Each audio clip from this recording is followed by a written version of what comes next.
नमस्कार दोस्तों, आप सभी के study for UPSC PC channel में स्वागत है। आज तारीख है 25 अक्टूबर 2024 ईस्वी और आज का न्यूज़पेपर आर्टिकल डिस्कशन का ये वीडियो होगा। आज हम लोग कौन कौन से टॉपिक पर बातचीत करेंगे, तो एक सीबीडी को समझेंगे, बायोडाइवर्सिटी रिजर्व को लेकर जो दुनिया में कॉप का आयोजन होता है उसको देखेंगे हम लोग। इसके अलावा दाना जो साइक्लोन है वो नाम किसके द्वारा दिया गया है और साइक्लोन क्या होता है इसका भी अध्ययन करेंगे। साथ में एआई का उपयोग, एआई का मतलब आर्टिफिशियल इंटेलिजेंस नहीं है, आर्टिफिशियल इंसेमिनेशन इसको कहा जाता है। इसका उपयोग करके ग्रेट इंडियन बस्टर्ड का एक बच्चे का जन्म हुआ है एआई तकनीक का उपयोग करके। एआई का मतलब आर्टिफिशियल इंटेलिजेंस नहीं है, यहाँ पर पहली बार इस तरह का हुआ है। ग्रेट इंडियन बस्टर्ड के लिए स्पेसिफिक रूप से इसलिए हुआ है क्योंकि इनकी आबादी 150 से भी कम रह गई है और ये बहुत ही महत्वपूर्ण पक्षी मानी जाती है। ये क्रिटिकली एंडेंजर्ड में है, विलुप्ति के कागार पहुंच जाएगा। तो एक वैज्ञानिकों ने बहुत ही शानदार सा एक तरीका निकाला जिसमें एक नर और एक मादा उनका आर्टिफिशियल तरीके से निषेचन करवाकर बच्चे का जन्म हुआ है, तो वो भी हम लोग देखेंगे। उसके साथ में आज और भी इम्पोर्टेंट न्यूज़ होंगे जिसको आप कवर करेंगे पीटी के पॉइंट ऑफ व्यू से। 70 बीपीएससी हो या 71 बीपीएससी हो, दोनों के लिए महत्वपूर्ण होगा ही। 70 के लिए पीटी के लिए और मेंस के लिए दोनों के लिए होगा। 71 में भी पीटी मेंस में पूछा जा सकता है, इसलिए इसको अंत तक देखिएगा। आज के हेडलाइन की अगर हम लोग बात करें तो कल 2 आर्मी मैन जो हैं वो शहीद हो गए। आतंकवादी हमला हुआ जम्मू कश्मीर में। इनका कॉन्वॉय जा रहा था, गाड़ी जा रही थी आर्मी की, उस पर अटैक हो गया। तो उसमें 2 जो हैं आर्मी मैन शहीद हो गए, 2 पोर्टर्स जो हैं वो भी मारे गए हैं, 3 जवान कम से कम वहाँ पर घायल हैं। तो ये एक बड़ा ही दुखद सा घटना होता है जब भी इस तरह के हेडलाइन होते हैं। हम तो पढ़ के न्यूज़ गुजर जाते हैं। 2 फैमिली है जो तबाह हो गई है। उसके अलावा जस्टिस संजीव खन्ना, क्या नाम है इनका? संजीव खन्ना नाम है। ये देश के 51वें CJI होंगे, चीफ जस्टिस ऑफ इंडिया होंगे। इनका कार्यकाल तो बहुत छोटा होगा लेकिन ये अगले CJI हैं 51वां भारत के चीफ जस्टिस ऑफ इंडिया बनेंगे। 11 नवंबर को ये शपथ ग्रहण करने वाले हैं। ये भी हम लोग इस चीज़ में देखेंगे। उसके साथ अगर आप ध्यानपूर्वक देखेंगे तो यहाँ पर ये चित्र दिखाया गया है। ये साइक्लोन दाना, जिसका क्या नाम है? दाना नाम है, दाना है ना। और ये नाम किसके द्वारा वो तो देखेंगे ही। इस न्यूज़पेपर में दिया गया है कि भितरकनिका जो राष्ट्रीय उद्यान है उड़ीसा के तट पर, जिसको बहुत ही महत्वपूर्ण राष्ट्रीय उद्यान माना जाता है, मानव के लिए एक रक्षा वॉल के तौर पर काम करता है। वो डिफेंस ऑफ वॉल है जो मानव को बचाता है किस तरह की चीज़ों से? साइक्लोन से, सुनामी से, ऊंची लहरों से, इस तरह की चीज़ों से मानव की रक्षा करता है। ये मैंग्रोव आधारित ये एक वन है, इसके बारे में भी हम लोग अध्ययन करने वाले हैं। एक एक करके सभी टॉपिक को देखेंगे, इसलिए वीडियो को अंत तक देखिएगा। सबसे पहले हम लोग सीबीडी को देखने वाले हैं जिसके कॉप का आयोजन कोलंबिया में किया गया है और इसमें यह भी बताया गया है कि दुनिया की जो जैव विविधता है वो भयानक तरीके से खतरे में पड़ गई है क्योंकि जैव विविधता संकट में आ गया है, कम हो रहा है जैव विविधता। जैव विविधता का तात्पर्य ये है कि प्रकृति में कितने प्रकार के जीव जंतु पेड़ पौधे पाए जाते हैं। जैव विविधता का मापन अलग अलग विधियों से किया जाता है। अल्फा विधि और बीटा विधि इत्यादि विधियाँ होती हैं। इस अल्फा विधि का तात्पर्य होता है कि एक जंगल है, यहाँ पर कितने प्रकार के जीव जंतु निवास करते हैं। बीटा विधि का तात्पर्य क्या होता है? तो एक जैसे कुत्ता है, डॉग है, तो इसके कितने प्रकार के ब्रीड हो सकते हैं। ये क्या हो गया? विद इन द एनिमल, और पूरा जंगल में किस प्रकार का विविधता है। एक जानवर के अलग अलग ब्रीड में कितनी विविधता है और जंगल में कितनी विविधता है। इस प्रकार से बायोडाइवर्सिटी को नापा जाता है। जीव जंतुओं का उदाहरण मैंने आपको एक दिया है। ये महत्वपूर्ण इसलिए है क्योंकि अगर जैव विविधता नहीं रहेगी तो फूड चेन, जिसको क्या कहा जाता है? खाद्य श्रृंखला या खाद्य जाल कहा जाता है। जाल ही मुख्य रूप से होता है, श्रृंखला बस आइडियोलॉजिकल एक कंडीशन है, वरना श्रृंखला एग्जिस्ट नहीं करती है। फूड वेब ही एग्जिस्ट करता है। फूड वेब जो है वो जितने छोटे होते जाएंगे, हमारा जो पृथ्वी है और मानव जो है वो उतना ही ज़्यादा अस्थिर होता जाएगा। फूड वेब जितना ज़्यादा जटिल होगा, हमारा जो बायोडाइवर्सिटी है, हमारी जो जैव विविधता है, वो उतनी ही अच्छी होती जाएगी। ये जो मैं बोल रहा हूँ ये कथा नहीं है, ये स्टेटमेंट बनाकर पूछा जाता है। फूड वेब के बारे में, फूड चेन के बारे में इसमें पूछा जाता है। आपसे फूड चेन के बारे में ये पूछ सकता है कि ये जीव जो है प्राथमिक स्तर पर आएगा, सेकेंडरी पर आएगा या अंतिम स्तर पर आएगा, ये भी पूछा जाता है। तो सबसे पहले CBD को देखते हैं, उस न्यूज़ को देखते हैं, उसके पश्चात आगे बढ़ते हैं। देखिए, इसको कहा जाता है biodiversity COP, conference of parties का जो आयोजन होता है। जैसे अभी एक बाकू में होने वाला है अजरबैजान में, उसी प्रकार से कोलंबिया सिटी, कैली नाम है उस सिटी का, वहीं पर ये UN का बायोडाइवर्सिटी कॉन्फ्रेंस जो है उसका आयोजन किया गया है और ये वहीं पर आयोजित हुआ है। वहाँ पर बताया गया है कि 1 मिलियन नंबर ऑफ स्पीसीज वो रिस्क पर है, उनके समक्ष खतरा उत्पन्न हो गया है, कहीं वो विलुप्त न हो जाएं। 75% of world land is significantly Altered. इसमें ये भी कहा गया कि 75% दुनिया की भूमि उसके समक्ष भी खतरा उत्पन्न हो गया है, उसके प्रकृति में भी चेंज हो रहा है। 400 मिलियन हेक्टेयर से ज़्यादा भूमि जो फॉरेस्ट लैंड था उसको हमने खो दिया है। कब से कब तक के बीच में? तो 1990 से 2020 के बीच में 30 वर्षों में। उसके अलावा यहाँ पर यह भी कहा गया है कि दुनिया में जैव विविधता सभी दृष्टिकोण से कम हो रही है, क्योंकि आवासों का विखंडन हो रहा है। सबसे प्राइमरी रीजन कौन सा होता है? आवासों का विखंडन हो रहा है। और आवासों के विखंडन के कारण से क्या होगा बंधुओं? तो जब उनको रहने के लिए जगह नहीं होगा तो फिर धीरे धीरे करके उनका क्या हो जाता है? तो विनाश हो जाता है। जिसका एक उदाहरण तो आप ग्रेट इंडियन बस्टर्ड का भी ले सकते हैं, जो सोन चिड़ैया, जिनको पवित्र चिड़ैया भी कहा जाता है, माइथोलॉजिकल भी है और राजस्थान मध्य प्रदेश में बड़ा ही पवित्र माना जाता है इसको। ये विलुप्ति के कगार पर है, 150 मात्र बच गए हैं। अब हमें कृत्रिम गर्भाधान तरीके का उपयोग करना पड़ रहा है, आर्टिफिशियल इंसेमिनेशन कहा जाता है इसको। इसका उपयोग करके हम इस जीव को बचाने की कोशिश कर रहे हैं। तो CBD कॉन्फ्रेंस जो है ये 1992 में ही रियो समिट, जिसको अर्थ समिट कहा जाता है, वहीं से इसका भी जन्म हुआ था। इसको ज़रा देखते हैं। 2 वर्षों पर यह आयोजित होता है। कितने वर्षों पर होता है बंधुओं? तो 2 वर्षों पर होता है। 16वां कॉप था ये, इसका 16वां कॉप था, 16 कॉप था, ये भी ध्यान रखिएगा। 16वां कॉप था, ये भी ध्यान में रखना है आपको। 2 वर्षों पर आयोजित होता है, ये भी आपको ध्यान में रखना है। ज़रा इसके बारे में पढ़ते हैं कि क्या क्या इसमें मुख्य चीज़ें हैं। और एक और चीज़ है इसमें, ये बाध्यकारी समझौता है। बिल्कुल सही सुन रहे हैं आप। UN का या वर्ल्ड लेवल के बहुत कम समझौते होते हैं जो बाध्यकारी होते हैं। ये बाध्यकारी समझौता है। ये कॉप जो है 2 वर्षों पर आयोजित होता है। वर्तमान में कोलंबिया में आयोजित किया जा रहा है, 2 वर्षों पर होता है। जरा इसके बारे में और देखते हैं हम लोग। ओके, एक छोटा सा फैक्ट और पढ़ लीजिए। कुनमिन मॉन्ट्रियल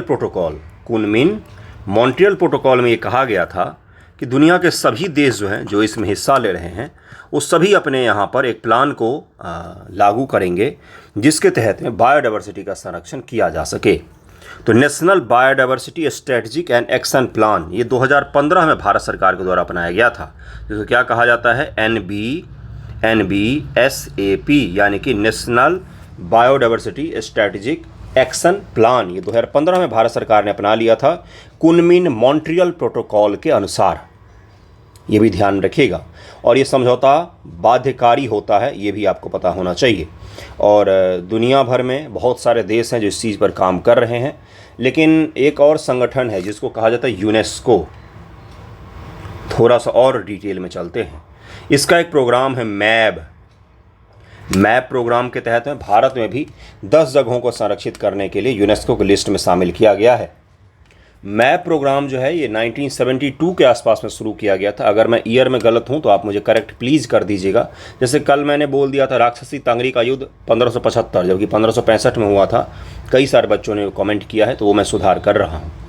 मैप प्रोग्राम के तहत में यही था कि मानव और जैव विविधता, इन दोनों को हम अलग अलग करके नहीं देख सकते हैं। दोनों को साथ में लेकर चलेंगे तभी इसको हम क्या कर सकते हैं? सही से इम्प्लीमेंट कर सकते हैं। मैप प्रोग्राम के बारे में UPSC ने, BPSC ने बहुत बार पूछा है। BPSC ने मुख्य रूप से प्रीलियम एग्जाम में पूछा है, लेकिन अब जो BPSC का नया पैटर्न है 69 के पश्चात, 68 के पश्चात से मेंस में, तो ये आपसे सवाल मेंस में ही पूछा जा सकता है। ठीक है, तो जरा देखिए क्या है CBD।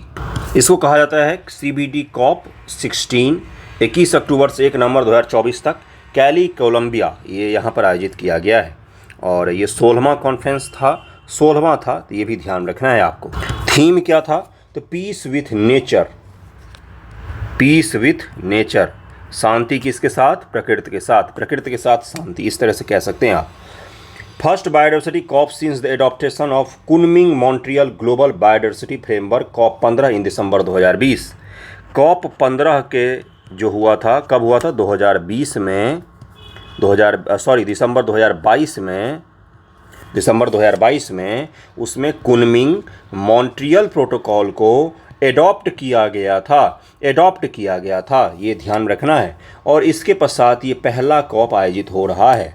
कुनमिंग मॉन्ट्रियल प्रोटोकॉल में था कि सभी दुनिया के देश अपने यहाँ पर एक बायोडाइवर्सिटी को सुरक्षित करने के लिए क्या बनाएंगे?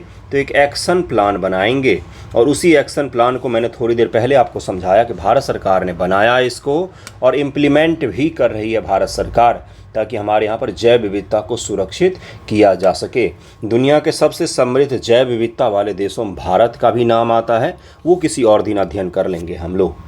जैविक विविधता अभिसमय, कन्वेंशन ऑन बायोलॉजिकल डाइवर्सिटी, जैव विविधता के संरक्षण हेतु कानूनी रूप से बाध्यकारी संधि है जो 1993 से लागू हुआ। इसका मुख्य उद्देश्य 3 है, ये भी मैं आपको बताऊंगा। देखिए 1992 में जब रियो समिट हुआ, उसको माना जाता है कि उसने पृथ्वी के संरक्षण को लेकर, प्राकृतिक संरक्षण को लेकर बहुत अच्छा काम किया। जलवायु परिवर्तन, कॉप को लेकर, डिजर्टिफिकेशन को लेकर, माइग्रेटरी बर्ड्स को लेकर और बायोडाइवर्सिटी को लेकर अलग अलग कॉप भी आयोजित किए जाते हैं। कॉप का मतलब होता है कॉन्फ्रेंस ऑफ पार्टीज। सभी देशों के जो संबंधित देश होते हैं उनके इसमें प्रतिनिधि भाग लेते हैं और बताते हैं कि हमारे यहाँ पर क्या क्या हो रहा है, क्या क्या किया जा सकता है। जैव विविधता का संरक्षण, जैविक विविधता के घटकों का सतत उपयोग, आनुवंशिक संसाधन के उपयोग से होने वाले लाभों का उचित और न्यायसंगत वितरण, ये सभी इसमें सुरक्षित किया जाता है। 3 उद्देश्य कौन कौन से हैं? ये तीनों उद्देश्य ध्यान रखिएगा। जैव विविधता का संरक्षण, जैविक विविधता के घटकों का सतत उपयोग करना है, लेकिन सस्टेनेबल तरीके से करना है। आनुवंशिक संसाधन के उपयोग से होने वाले लाभों का उचित व न्यायसंगत वितरण, ये 3 इसके मुख्य लक्ष्य हैं। लगभग सभी देशों ने इसकी पुष्टि की है। अमेरिका ने संधि पर हस्ताक्षर तो किए, लेकिन इसकी पुष्टि नहीं की है। सीबीडी का सचिवालय मॉन्ट्रियल कनाडा में स्थित है, जो संयुक्त राष्ट्र पर्यावरण कार्यक्रम के तहत संचालित होता है। यूनाइटेड नेशन एनवायरनमेंट प्रोग्राम के तहत में संचालित होता है।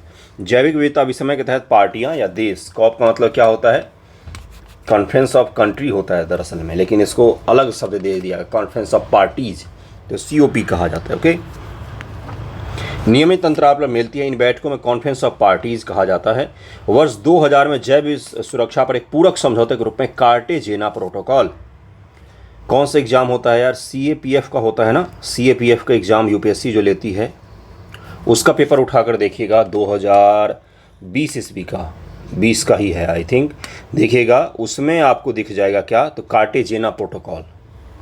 उसने पूछा कि कार्टेजेना प्रोटोकॉल निम्न से किससे संबंधित है? जलवायु परिवर्तन से संबंधित है, और जैव विविधता से संबंधित एक समझौता है, या फिर ओजोन से संबंधित समझौता है? इस प्रकार से सवाल पूछे जाते हैं। आपसे भी पूछा जा सकता है PT एग्जामिनेशन में, इसलिए ये ध्यान में जरूर रखिएगा। कार्टेजेना हो गया। कुनमिंग मॉन्ट्रियल, कुनमिंग जगह है, मॉन्ट्रियल जगह है, कुनमिंग मॉन्ट्रियल प्रोटोकॉल हो गया। ये सभी जैव विविधता से संबंधित हैं। ओके, यह 11 सितंबर 2003 को लागू हुआ। यह प्रोटोकॉल आधुनिक जैव प्रौद्योगिकी का परिणाम स्वरूप संशोधित जीवित जीवों द्वारा उत्पन्न संभावित जोखिम से जैव विविधता की रक्षा करता है। जो नए नए जीव जंतु संशोधित किए जाते हैं, आनुवंशिकी में परिवर्तन करके, उससे जैव विविधता को नुकसान नहीं पहुंचना चाहिए। आनुवंशिक संसाधनों तक पहुंच सुनिश्चित करने और उनके उपयोग से उत्पन्न होने वाले लाभों के उचित और न्यायसंगत साझाकरण को ध्यान में रखते हुए 2010 में नागोया प्रोटोकॉल को जापान के नागोया शहर में संपन्न करवाया गया। अगर मुझे सवाल बनाना होगा तो मैं क्या बनाऊंगा? मैं तो यही बनाऊंगा कि निम्न में से कौन कौन से समझौते जो हैं वो जैव विविधता से संबंधित हैं। उसमें नागोया दे दूंगा मैं, उसमें कार्टेजेना दूंगा मैं आपको, उसमें मॉन्ट्रियल कुनमिंग दूंगा मैं आपको। फिर वहाँ पर सेलेक्ट करना होगा 3-4 ऑप्शन में से। इस प्रकार के क्वेश्चंस भी बनाए जा सकते हैं, इसलिए इसको ध्यान से देखिएगा। कॉप 10 में अपनाया गया था। यह 12 अक्टूबर 2014 को लागू हुआ। कौन से में? नागोया कब लागू हुआ? तो 2014 को। यह प्रोटोकॉल न केवल CBD के तहत शामिल आनुवंशिक संसाधनों, उनके उपयोग से उत्पन्न होने वाले लाभों पर लागू होगा, बल्कि आनुवंशिक संसाधनों से जुड़े उस पारंपरिक ज्ञान, ट्रेडिशनल नॉलेज को भी कवर करता है जो CBD और इसके उपयोग से होने वाले लाभों से आच्छादित हैं। ये क्या बोला मैंने? क्या लिखा हुआ है, पारंपरिक ज्ञान क्या होता है। पारंपरिक ज्ञान का मतलब होता है कि दुनिया भर में जितनी भी कम्युनिटीज़ हैं, आदिवासी समुदाय हों या अलग अलग देशों के समुदाय हों, उनके अपने यहाँ के जैव विविधता को सुरक्षित करने के उनके कुछ पारंपरिक तरीके होते हैं। क्या आपके इर्द गिर्द कोई पारंपरिक तरीका है? मैं आपको बताता हूँ। आज आपको पता चलेगा कि ये दरअसल में संरक्षण का एक तरीका है। कौन सा तरीका? गांव घर के आसपास होता है ब्रह्म स्थान। वहाँ पर क्या होता है, कई बार एक छोटा सा जंगल होता है जहाँ पर पूजा पाठ होती है, या फिर कोई पवित्र पेड़ होता है, पवित्र पेड़ होता है जिसके इर्द गिर्द लोग खड़े होकर प्रणाम वगैरह करते हैं, और वहाँ पर कोई भी उपलक्ष्य होता है, शादी विवाह का हो, कुछ भी हो तो वहाँ पर जाते हैं। वो कौन सा तरीका था? इसको कहा जाता है उपवन। कालिदास का जो किताब है, क्या नाम है उस, रघुवंश महाकाव्यम। कहाँ से कहाँ मास्टर जा रहा है। रघुवंश महाकाव्यम, इसमें भी पवित्र उपवन, कौन सा उपवन बंधुओं? पवित्र उपवन। पवित्र उपवन का कॉन्सेप्ट होता है। भारत में वनों को संरक्षित करने का बहुत ही पुराना कॉन्सेप्ट रहा है, जिसमें हम ये बोलते थे कि ये वन में देवताओं का निवास है, इसलिए कम से कम पूरा अगल बगल के जितने गांव हैं वो गांव के लोग कम से कम उस वन को नुकसान न पहुंचाएं। उस वन पर किसी एक आदमी का कब्जा नहीं होता है, सामूहिक वन होता है, वो सामुदायिक होता है। तो ये क्या हो गया? पारंपरिक तरीका हो गया किस चीज़ का? तो संरक्षण का तरीका हो गया। मैंने रघुवंश महाकाव्यम का भी उदाहरण दिया है जहाँ पर पवित्र उपवन की चर्चाएं मिलती हैं। भारत के लगभग सभी आपको ग्रंथ जो मिलेंगे उसमें सभी में पवित्र उपवन की चर्चा मिलती है हमें। तो पवित्र उपवन का कॉन्सेप्ट कहाँ से आया? तो यही है वो पारंपरिक तरीका किस चीज़ को लेकर? तो जैव विविधता के संरक्षण को लेकर। तो ये ध्यान रखिएगा। इसी को क्या कहा जाता है? इसको भी कवर किया गया है कि जैव विविधता का जो पारंपरिक संरक्षण का तरीका है और जो नया मॉडर्न तरीका है, उन दोनों को इम्प्लीमेंट किया जाए किस चीज़ को लेकर? संरक्षण को लेकर।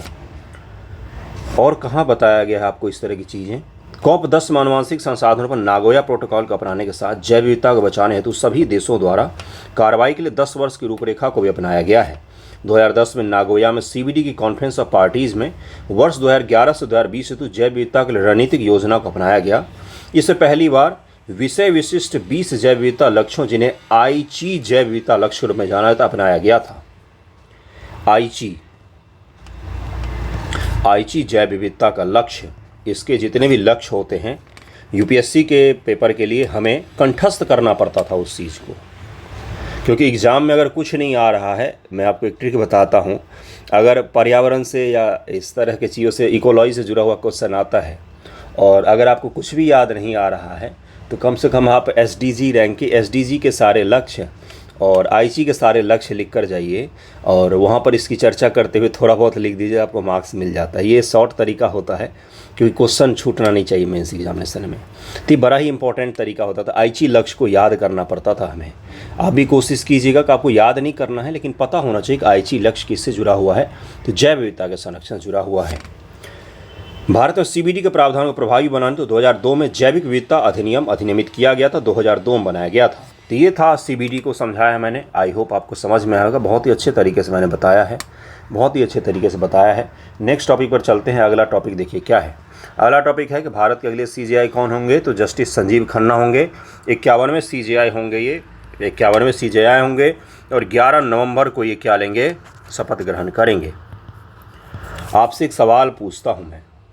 भारत में राष्ट्रपति महिला बन चुकी है, प्रधानमंत्री भी महिला प्रधानमंत्री हो चुकी हैं, महिला PM हो चुकी हैं। देश में जितने भी बड़े पद हैं आपको दिखेंगे, सभी जगहों पर कोई ना कोई महिला अपॉइंट हुई है। चीफ मिनिस्टर तो बहुत सारे हैं, देश में बनी हैं। आज तक कोई भारत का प्रमुख मुख्य न्यायाधीश होते CJI जिनको कहा जाता है, वो महिला कोई क्यों नहीं बन पाई है।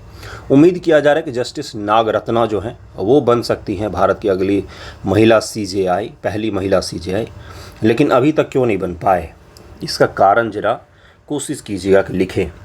अगला टॉपिक है उष्णकटिबंधीय चक्रवात। देखिए, साइक्लोन क्या है? ये एक प्राकृतिक घटना है। सबसे पहली बात तो यही, प्राकृतिक क्या है? तो घटना है जो विभिन्न समुद्री भागों में उत्पन्न होती है। साइक्लोन दो प्रकार के होते हैं, उष्णकटिबंधीय साइक्लोन और उपोष्णकटिबंधीय साइक्लोन। दोनों का प्रकृति, नेचर और उनकी विशेषताएं दोनों भिन्न भिन्न होती हैं। उष्णकटिबंधीय चक्रवात जो होती हैं ये बहुत ही ज़्यादा नुकसान पहुंचाती हैं, जबकि उपोष्णकटिबंधीय चक्रवात जो होती है अच्छी खासी लंबी जो होती है, साइज इनका चौड़ाई में बहुत ज़्यादा होता है। उष्णकटिबंधीय चक्रवात का ऊंचाई ज़्यादा होता है, हमारे यहाँ जो आता है इसके ऊंचाई ज़्यादा होती है, चौड़ाई कम होता है। वहीं पर उपोष्णकटिबंधीय चक्रवात की चौड़ाई बहुत ज़्यादा होती है और ये नुकसान नहीं पहुँचाती है। काफ़ी लंबे समय तक ये रहती है, काफ़ी लंबे समय तक उपोष्णकटिबंधीय चक्रवात रहती है, जबकि उष्णकटिबंधीय चक्रवात जब भी ज़मीन से टकराएगी तो या फिर उसको समुद्र से उसका जैसे ही कनेक्शन कटता है तो क्या हो जाती है, तो चक्रवात जो है वो ख़त्म हो जाती है, क्योंकि उसको सोर्स ऑफ एनर्जी क्या होता है, तो सी ही होता है, समुद्र ही होता है उसके सोर्स ऑफ एनर्जी। अमेरिका के भागों में, सेंट्रल अमेरिका में टोर्नेडो जो इसी का विकृत और बहुत ही खतरनाक स्वरूप होता है, साइक्लोन नहीं होता है, टोर्नेडो इसको कहा जाता है। यूपीएससी ने इस बार पूछा था मेंस में, ट्विस्टर शब्द देकर, बड़ा ही अद्भुत शब्द मिला था मुझे देखने को, कहीं पर भी नहीं मिला था, वहीं पर पहली बार देखा, ट्विस्टर, उसको टोर्नेडो कहा जाता है। वो बहुत ज़्यादा विनाशकारी होता है। तो साइक्लोन जो है भारत में कौन से आएंगे, उष्णकटिबंधीय साइक्लोन। अब साइक्लोन जब भी उत्पन्न होता है तो इसको लेकर कुछ विशेष कंडीशन होता है। कंडीशन इसको जब मिलता है तभी जाके उत्पन्न होता है। बंगाल की खाड़ी में सामान्यतः जनरली आपको सितंबर से लेकर दिसंबर तक के बीच में साइक्लोन देखने को मिलेगा। तमिलनाडु राज्य में नवंबर और दिसंबर के महीने में, जनवरी महीने में खूब अच्छी खासी वर्षा होती है, खास तौर से नवंबर दिसंबर में होती है। इसी दौरान हवाओं की स्थिति इस तरह की बन जाती है कि साइक्लोन अरब सागर में कम उत्पन्न होते हैं और हिंद महासागर के बंगाल की खाड़ी एरिया में ज़्यादा उत्पन्न होते हैं। हालांकि जलवायु परिवर्तन के कारण से अरब सागर में भी चक्रवातों की संख्या बढ़ गई है पिछले कुछ दिनों में, क्योंकि सी का जो तापमान है, समुद्री का जो तापमान है, ये 27 डिग्री सी से ज़्यादा हो जाए तो साइक्लोन के लिए स्थिति बननी शुरू हो जाती है। और जैसे जैसे समुद्र का तापन होगा, ग्लोबल वार्मिंग होगा, समुद्र का टेम्परेचर बढ़ेगा, तो प्राकृतिक घटनाएँ आपको, इस तरह की आपदाएँ आपको ज़्यादा देखने को मिलेंगी। अभी दाना चक्रवात चर्चा में है, जिसको नाम दिया गया है कतर देश के द्वारा। कतर देश ने दाना चक्रवात को नाम दिया है। किसने नाम दिया है, तो कतर देश ने दिया है। दुनिया के हिंद महासागर एरिया के 13 देश हैं, इन 13 देशों ने 13 नाम दिए हैं, जैसे इंडिया हो गया, पाकिस्तान हो गया, ईरान हो गया, कतर हो गया, श्रीलंका हो गया, और भी 13 देश हैं इसमें, यूएई भी हो गया। इन सभी देशों ने नाम दे दिया। जैसे भारत ने कौन सा नाम दिया, भारत ने नाम दिया ABCD, पाकिस्तान ने नाम दिया 1 2 3 4। तो अभी चक्रवात आएगा उसका नाम होगा A, उसका अगला ऑटोमेटिक हो जाएगा 1, उसका अगला ऑटोमेटिक हो जाएगा जो ईरान ने नाम दिया, उसके बाद कतर ने नाम दिया वो हो जाएगा, फिर जो श्रीलंका ने नाम दिया वो हो जाएगा, फिर यहाँ B से शुरू हो जाएगा। तो इसी प्रकार से ऑटोमेटिक तरीके से 169 नाम इन देशों के द्वारा दिए गए होंगे और उसी में से चुना जाता है कि कौन कौन सा किस प्रकार से होगा। ये क्यों किया गया, ये इसलिए किया गया ताकि जो ये चक्रवात आते हैं, आपदा प्रबंधन जो होता है इसमें हमें मदद मिले। जैसे मान लीजिए आप एक व्यक्ति हैं, आपका नुकसान हो गया, तो आप क्या बोलोगे कि 2024 में अक्टूबर माह में जो उस तारीख को आया था चक्रवात, उससे हमारा नुकसान हुआ है। तो ये कैसे डिसाइड होगा, तो पूरी दुनिया के अलग अलग हिस्सों के देशों ने एक तंत्र अपनाया कि उन्होंने बोला कि हम चक्रवात का नाम रख देंगे, जिससे क्या होगा, जिससे हमें पता चलेगा कि दाना चक्रवात के कारण कितना नुकसान हुआ है। और सभी जगहों के न्यूज़ में, कतर का न्यूज़ हो, भारत का न्यूज़ हो, पाकिस्तान का न्यूज़ हो, श्रीलंका का न्यूज़ हो, सभी जगहों पर एक ही नाम उसका दिखाए, दाना चक्रवात। इससे क्या होगा, इससे आपदा प्रबंधन में मदद मिलती है। जरा अगला देखिए चक्रवात क्या होता है। देखिए क्या है कि उष्णकटिबंधीय चक्रवातों की उत्पत्ति ध्यान में रखिएगा कौन सा है, उष्णकटिबंधीय है। उपोष्ण अलग होता है, उसकी प्रकृति, उसका कैरेक्टरिस्टिक सब अलग होता है, उसको अलग से पढ़ना होता है। शेप भी अलग होता है, V शेप का है, U शेप का है, ये सब आपको पढ़ना पड़ता है गुरु। यूपीएससी पीटी में आप देखिए साइक्लोन से एक सवाल पूछा जाता है, सेंटर में लो प्रेशर बनेगा कि हाई प्रेशर बनेगा, इस तरह के सवाल पूछे जाते हैं। तो कृपया करके जब भी अध्ययन करें ज्योग्राफी में तो साइक्लोन वाला चैप्टर खोलिए और वहाँ पर दोनों के लिखे होंगे कंडीशन, उसको बस एक बार रीडिंग मार लीजिए, हो गया ख़त्म। उत्पत्ति उत्तरी व दक्षिणी गोलार्ध में 8 डिग्री अक्षांश से 15 डिग्री अक्षांश के मध्य महासागर की सतह पर होती है।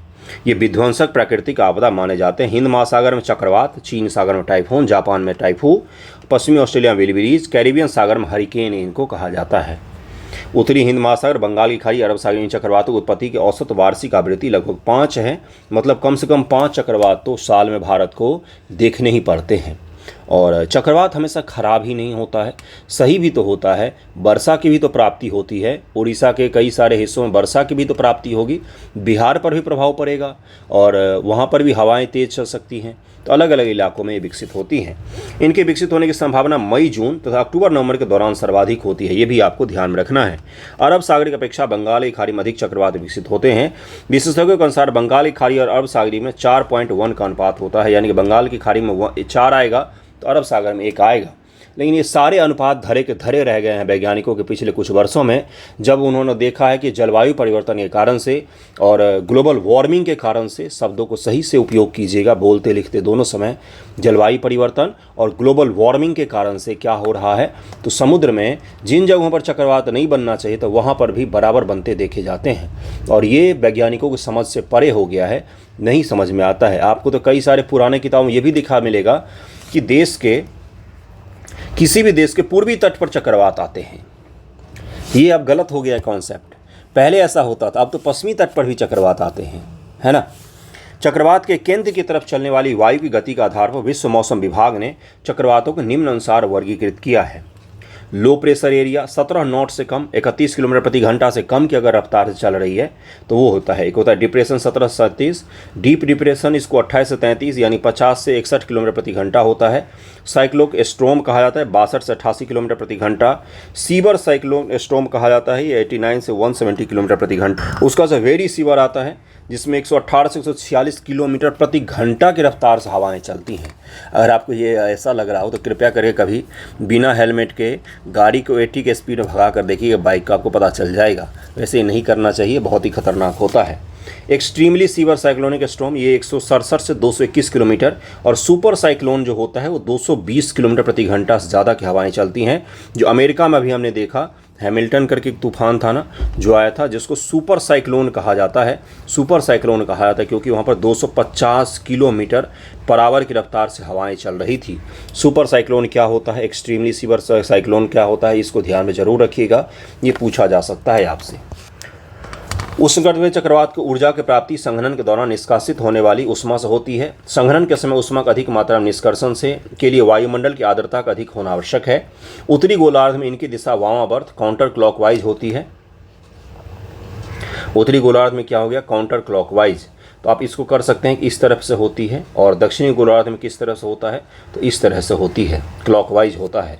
दक्षिणी गोलार्ध में क्लॉकवाइज होती है, साइक्लोन की दिशा की हम लोग बात कर रहे हैं। इसको और अच्छे समझना हो तो इस प्रकार से आप कर सकते हैं, है ना, इस प्रकार से कर सकते हैं। आपको लग रहा होगा कभी कैसे कर रहे हैं, ये एग्जाम में आप ये भूल जाएंगे। इसलिए नॉर्थ एन बना दीजिए और एन में जिधर जो जा रहा है उसको उधर मोड़ दीजिए।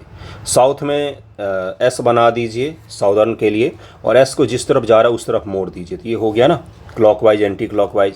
ये याद रखने का एक तरीका होता है जिसका कृपया उपयोग कर एग्जामिनेशन में पूछा जाए तो। चक्रवात की उत्पत्ति के लिए समुद्र की सतह का तापमान कम से कम 27 डिग्री सेल्सियस से अधिक होना चाहिए ताकि वाष्पीकरण के साथ साथ वायुमंडल की आर्द्रता भी अधिक हो जाए और चक्रवात की उत्पत्ति के अनुकूल दशाएं निर्मित हो। कोरियोलिस बल का जरूर होना चाहिए, तभी जाके उसको जो क्लॉकवाइज घूमती है एंटी क्लॉकवाइज घूमती है ये दिशा उसको कोरियोलिस बल से ही मिलता है। कौन सा चक्रवात है, दाना। कहाँ पर, तो भारत के उड़ीसा, झारखंड, बंगाल और बिहार राज्यों को प्रभावित कर रही है। देश के पूर्वी हिस्से में आया था ये।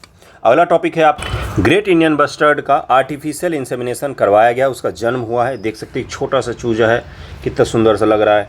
तो ये कहाँ पर हुआ है, तो ये हुआ है कहाँ पर, तो great Indian bustard breeding centre Rajasthan के जैसलमेर डिस्ट्रिक्ट में। एक्सट्रीमली इंपॉर्टेंट स्टेप हुआ है क्या, तो भाई इसका जन्म हो गया है आर्टिफिशियल इंसेमिनेशन, कृत्रिम गर्भाधान विधि के द्वारा इस चूजे का जन्म हुआ है। ये भी ध्यान रखना है आपको। दरअसल भारत के साइंटिस्ट वगैरह जो थे वो यूएई गए थे, आबू धाबी गए थे। एक team of researchers from the wild life institute of India went to Abu Dhabi to learn the technique of artificial insemination to implement it on the great Indian bustard. GIB इसको कहा जाता है short में, इसको सोन चिड़ैया भी कहा जाता है, और भी बहुत सारे नाम हैं इसके अलग अलग राज्यों, मुख्य रूप से राजस्थान के पश्चिमी भाग। और इसकी खासियत ये होती है कि चूँकि सूखे एरिया का पक्षी है, ध्यान से समझिएगा, सारा भूगोल और इकोलॉजी जुड़ा हुआ है। जिस एरिया में ये रहती है वो सूखा एरिया होता है, वहाँ पर पेड़ पौधों की कमी होती है, तो ये अपना घोंसला जो है वो ज़मीन पर बनाती है। तो घोंसला अगर ज़मीन पर बनाएगी तो उसको नुकसान पहुँचाना उतना ही आसान होगा। उसके साथ साथ आवास का विखंडन हो गया, इसका जो आवास था उसका विखंडन, सबसे मुख्य कारण जो बताया जाता है वो आवास का विखंडन। आवास के विखंडन में भी जो सबसे बड़ा कारण माने तो वो है हाई टेंशन तार। हाई टेंशन जो वायर होते हैं, इलेक्ट्रिक वायर जो होते हैं, उससे इसको बहुत ज़्यादा नुकसान पहुंचता है। राजस्थान के सरकार को लेकर सुप्रीम कोर्ट ऑफ इंडिया ने आदेश भी दिया, जितने भी हाई टेंशन तार हैं उन सभी को आप ज़मीन में नीचे छुपा कर ले जाइए, जिससे इनको उड़ने में ना नुकसान हो। ऊपर से एक और चीज़ होता है शिकार, इनका शिकार किया जाता है, किसी भी विशेष उपलक्ष्य में इनको मारा जाता है, और मारकर सोचते हैं कि हमने बहुत बड़ा काम कर लिया, पक्षी को बंदूक से मारकर, बताइए। तो ये भी किया जाता है। इसके कारण से इनकी संख्या लगभग में ख़त्म हो गई है, 150 से 200 बचा हुआ है। ये क्रिटिकली एंडेंजर्ड में आ गया है, जहाँ से अब ये विलुप्ति पर ही पहुँच जाएगा। उसी बीच एक होप है ये हमारे लिए कि हम अगर अब आर्टिफिशियल इंसेमिनेशन तकनीक का उपयोग करें तो हम इस पक्षी की आबादी को बढ़ा सकते हैं। इसके अलावा उन सभी जीव जंतुओं को विनाश होने से हम बचा सकते हैं जो खतरे में हैं, जिनकी संख्या कम हो गई है, तो उनका हम आर्टिफिशियल तरीके से गर्भाधान करवा कर, बच्चों को जन्म दे देकर हम क्या कर सकते हैं, उनकी संख्या को बढ़ा सकते हैं। तो ये एक हुआ है डेवलपमेंट। अब ज़रा थोड़ा सा और पढ़ेंगे आर्टिफिशियल इंसेमिनेशन को क्या है ये, और जिससे हमें समझ में आए कि ये तकनीक क्या, कौन कौन से पक्षी थे, तो उनका ज़रा नाम भी एक छोटा सा देख लीजिए। इसमें मेल जो ग्रेट इंडियन बस्टर्ड था उसका नाम था सुधा, और फीमेल जो 5 ईयर ओल्ड फीमेल नेम थी जिसका नाम था टोनी। इन्हीं दोनों का आर्टिफिशियल तरीके से निषेचन करवाया गया है। पशुपालन कृषि की पता ही आपको क्या है। कृत्रिम गर्भाधान का अवलोकन। कृत्रिम गर्भाधान ऐसे तकनीक में नर पशु के जीवित स्पर्म को मादाओं के योनि मार्ग में डाला था। वीर्य को कृत्रिम योनि या इलेक्ट्रो उत्तेजना विधि द्वारा एकत्र किया जाता है, और उसको उपयोग करके हम क्या करते हैं, तो बच्चों को पैदा करते हैं। इसलिए करते हैं ताकि जीव जंतु जो हैं वो बचे रह सके। इस तरह की कंडीशन हम इंसानों ने ही क्रिएट किया है, जिससे क्या होता है, तो जानवरों की संख्या या पक्षियों की संख्या को बढ़ाया जा सके, और संरक्षित किया जाता है कई सारे एनिमल जो होते हैं उनके स्पर्म वगैरह को भी। जैसे मुझे याद है कि 1-2 साल पहले एक अफ्रीका में एक राइनो था जिसके स्पर्म को संरक्षित किया गया, ताकि आने वाले समय हम उसका आर्टिफिशियल तरीके से क्या कर सकें, तो बच्चे को पैदा कर सकें। यही एक तरीका होता है, इसको मैंने आपको समझाया है अभी, उसको ध्यान रखिएगा पीटी फैक्ट के तौर पर। और स्पर्म को संरक्षित करने का जो सबसे फेमस तरीका है वो कौन सा है, तो वो है कि भाई सूखी बर्फ़, अल्कोहल या तरल नाइट्रोजन का इस्तेमाल किया जाता है। लिक्विड नाइट्रोजन जो होता है उसमें इसको संरक्षित किया जाता है, ताकि हम जीवों को क्या कर सकें, तो निषेचित कर सकें। इसको ज़रूर ही ध्यान में रखिएगा इस टॉपिक को। और नेक्स्ट टॉपिक पर चलते हैं। अगला टॉपिक देखिए क्या है। अगला है भितरकनिका राष्ट्रीय उद्यान। क्यों है भाई, तो वो जो आया है साइक्लोन, वो इसी मार्ग से होते हुए आया है, और भितरकनिका राष्ट्रीय उद्यान जो है इसने लोगों को संरक्षित करने में फिर से एक अहम भूमिका निभा रही है। भितरकनिका राष्ट्रीय उद्यान का अगर लोकेशन की हम लोग बात करें तो यहाँ पर दिखेगा आपको, ये समुद्र के ठीक बगल में है ये, और ये साइक्लोन हो गया या फिर सुनामी हो गया, इन सभी से इंसानों की रक्षा करता है ये भितरकनिका राष्ट्रीय उद्यान। उड़ीसा के प्रमुख राष्ट्रीय उद्यानों में से एक है, और भी बहुत सारे हैं यहाँ पर, ठीक है। भितरकनिका राष्ट्रीय उद्यान उड़ीसा में 672 वर्ग किलोमीटर, बहुत ही छोटा सा क्षेत्र हुआ ये, अगर दूसरे से कंपेयर करेंगे तो फैला हुआ है। भारत का दूसरा सबसे बड़ा मैंग्रोव पारिस्थितिक तंत्र है। मैंग्रोव के दृष्टिकोण से भारत का दूसरा सबसे बड़ा पारिस्थितिक तंत्र है। पहला कौन सा हो जाएगा, सुंदरवन हो जाएगा। इस राष्ट्रीय उद्यान में खाड़ियों और नहरों का एक नेटवर्क है जो ब्रह्मानी, बैतरनी, धामरा और पतासला नदियों के अपवाह क्षेत्र में है। यह एक अद्वितीय पारिस्थितिक तंत्र का निर्माण करती है। अलग अलग नदियां यहां पर आके समुद्र से मिल जाती हैं, और छोटी छोटी नदियां जो हैं यहां पर कई सारे मैंग्रोव वनों को भी बनाने में मदद करती हैं, और उसी मैंग्रोव वन के कारण से ये सघन पूरा एरिया हो जाता है। मैंग्रोव की खासियत ये होती है कि वो लवणीय जल और लवणीय मृदा पर भी क्या हो सकता है, आसानी से उग सकता है, और उसकी जड़ें जो होती कई बार ऊपर नीचे जाती हैं, जिससे ये बहुत ही डेंस फॉरेस्ट टाइप का हो जाता है। हवाएं भी यहाँ से तेज़ी से पास नहीं कर पाती हैं और इनको नुकसान तो होता ही नहीं है। कितना भी तेज़ तूफान आ जाए, आंधी हो जाए, इनको कुछ फर्क नहीं पड़ता है। बंगाली खाड़ी से निकटता क्षेत्रीय मिट्टी को लवणीय वनस्पतियों समृद्ध बनाती है। अभयारण्य मुख्य रूप से उष्णकटिबंधीय और उपोष्णकटिबंधीय अंतर ज्वारीय क्षेत्रों में पाई जाने वाली प्रजातियां भी मिलती है। ये लुप्त प्राय खारे पानी का मगरमच्छ का प्रजनन स्थल भी है। मगरमच्छ मीठे पानी के भी होते हैं, खारे पानी के भी होते हैं। तो खारे पानी के जो लुप्त प्राय मगरमच्छ हैं, जिनकी संख्या बहुत कम है, उनका प्रजनन स्थल भी भितरकनिका है। ये आपसे पूछा जा सकता है कि भितरकनिका जो है वो किसके लिए मुख्य रूप से जाना जाता है? तो खारे पानी के जो मगरमच्छ होते हैं उनके प्रजनन केंद्र यहाँ पर विद्यमान है। गहीरमाथा समुद्र तट जो पूर्व में अभयारण्य की सीमा बनाता है, ऑलिव रिडले समुद्री कछुओं की सबसे बड़ी कॉलोनी के रूप में जाना जाता है। गहीरमाथा समुद्र तट है ये उड़ीसा में। इस उद्यान के भीतर एक अन्य अनूठा स्थल सूरजपुर क्रीक के निकट स्थित बगा गहना जो एक हेरोनरी जलीय पक्षी का प्रजनन स्थल है। ये एक जगह है जो हेरोनरी, ये जलीय पक्षी है, इसका प्रजनन स्थल है। तो यहाँ पर आपको किसका किसका दिख गया? एक दिखा आपको इसके बगल में ऑलिव रिडले कछुआ जो है, दूसरा कौन सा दिखा? खारे पानी का मगरमच्छ दिखा, तीसरा कौन सा दिखा? तो हेरोनरी जलीय पक्षी है, इसका भी प्रजनन स्थल है ये। यहाँ हजारों पक्षी नेस्टिंग के लिए खारी में कॉलोनी बनाते हैं और संसर्ग से पहले हवाई कलाबाजी का ठीक है भाई, पक्षियाँ बहुत सारी आती हैं। भितरकनिका किंगफिशर पक्षियों जो दुर्लभ है कि 8 किस्मों का भी अधिवास माना जाता है। किंगफिशर जो पक्षी है उसके 8 अलग अलग वेराइटीज़ का भी ये आवास माना जाता है। तो भितरकनिका को अवश्य ही ध्यान में रखिएगा, ये आपको मैंने पढ़ा दिया है। आज का न्यूज़पेपर डिस्कशन यहीं पर एंड करते हैं। आई होप आपने कुछ तो सीखा होगा, कुछ क्या बहुत कुछ सीखा होगा। थैंक यू सो मच आप सभी का।